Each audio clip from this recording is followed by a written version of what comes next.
святи Боже. Ние се събираме в Твоето име, Господи, да почувстваме Твоята благодат и да благодарим, Боже, за Твоята милост и за Твоята любов, Татко. Че няма подобен като Тебе, святи Боже, и Ти Баща. Няма към кого ние да викаме, Татко.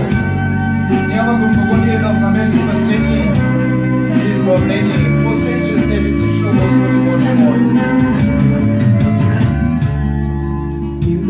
Muka беше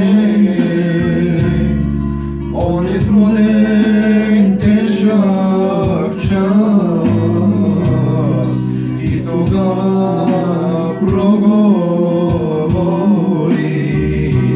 тази кръв е за вас. И тогава проговори: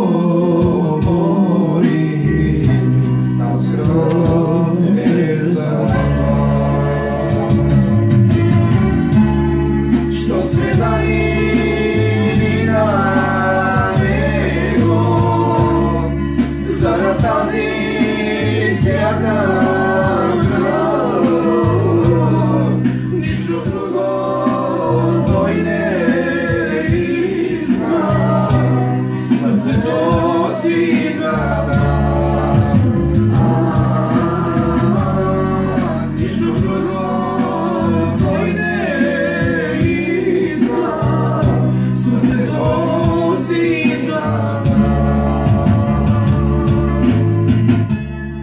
Ако иска някой да дойде след мене, нека се отрече от себе си. Нека дигне кръста си и така нека ме следва. Защото който иска да спаси живота си, ще го изгуби. А който изгуби живота си заради мен и за благовестието, ще го спаси. Понеже каква полза за човека, ако спечели целия свят, а изгуби живота си. Да не бъде Бог да пази. Точо, няма ли да хвалиш го? Мука и гиля како къде е Джан? Ще ви чете едно слово първо.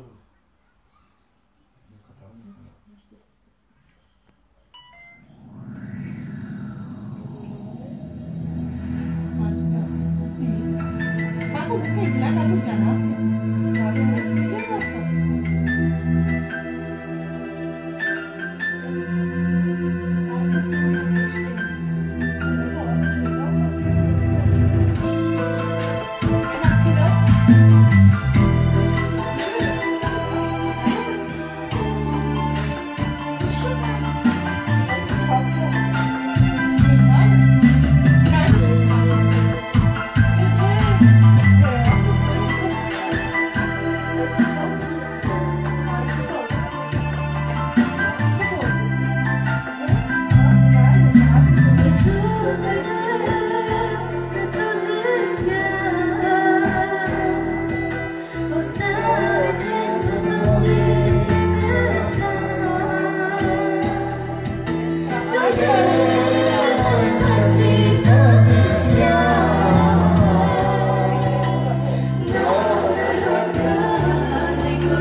в нашия Бог, че Бог ме е благословил, нали? Амин, да. Понеже човек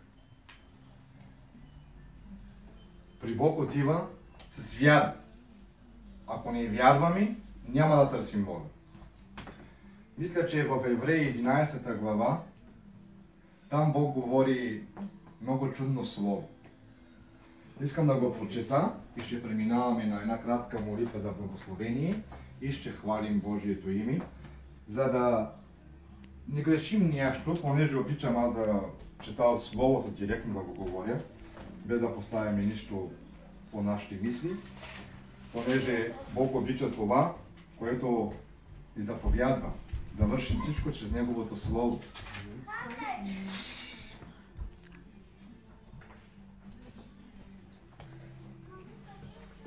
Молитва, Кири. Чакай, Авгер молитва. Каски. Май. Да. Да. Точно каските, Кири, молитва.